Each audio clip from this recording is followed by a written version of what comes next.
Perkenalkan, nama saya Cecilia Putri Tambaru. Saya dari kelas 6D, jurusan akuntansi prodi D4. Baiklah, saya akan mempresentasikan tentang akuntansi kantor cabang dan pusat. Pengertian agen dan kantor cabang pusat. Pembentukan unit penjualan yang menyalurkan dapat mengambil bentuk sebagai agen ataupun sebagai cabang. Perbedaan antara kedua bentuk ini didasarkan pada fungsinya dan pada kebebasannya atau independensi dalam bentuk pelaksanaannya fungsi-fungsi. Organisasi penjualan yang hanya mengambil pesanan untuk barang serta jasa dan yang beroperasi di bawah pengawasan langsung pejabat dari kantor pusat disebut agen penjualan.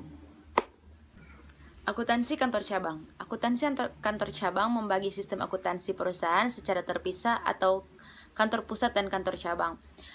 Kantor pusat terdiri dari unit akuntansi pusat untuk perusahaan, sedangkan kantor cabang terdiri dari tambahan sistem akuntansi untuk mencatat kegiatan setiap cabang. Penjelasan dari kedua metode adalah sebagai berikut. Yang pertama, laba atau rugi kantor agen tidak dipisahkan dengan laba atau rugi kantor pusat. Dalam metode ini, pendapatan dan biaya kantor agen tidak dipisahkan dengan pendapatan dan biaya kantor pusat, sehingga tidak bisa diketahui laba atau rugi kantor agen secara tersendiri. Bila metode ini yang digunakan, kantor pusat hanya dapat mengetahui laba dan rugi secara total atau keseluruhan. Pencatatan ini hanya berguna untuk pihak intern kantor pusat maupun kantor cabang. Untuk kepentingan pihak ekstern, kantor pusat menyiapkan laporan konsolidasi, yaitu laporan keuangan yang berisi kinerja keuangan gabungan dari kantor pusat dan kantor cabang. Operasi agen penjualan.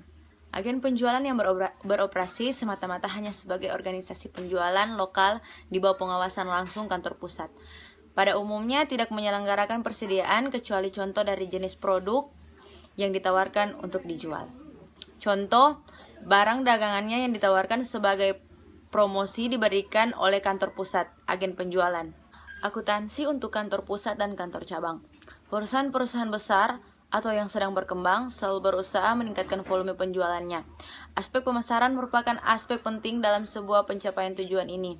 Oleh karena itu, bagian pemasaran merupakan ujung tombak keberhasilan suatu perusahaan. Yang kedua, laba dan rugi kantor agen dipisahkan dengan laba atau rugi kantor pusat.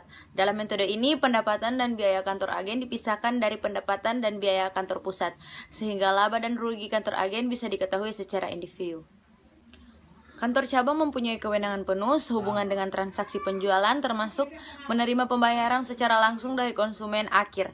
Sedangkan kantor agen tidak mempunyai kewenangan melakukan transaksi penjualan. Akuntansi kantor agen. Perbedaan paling mendasar pencatatan yang dilakukan kantor cabang dan kantor agen berhubungan dengan kewenangan masing-masing dalam menangani konsumen akhir. Demikianlah presentasi saya ucapkan banyak terima kasih.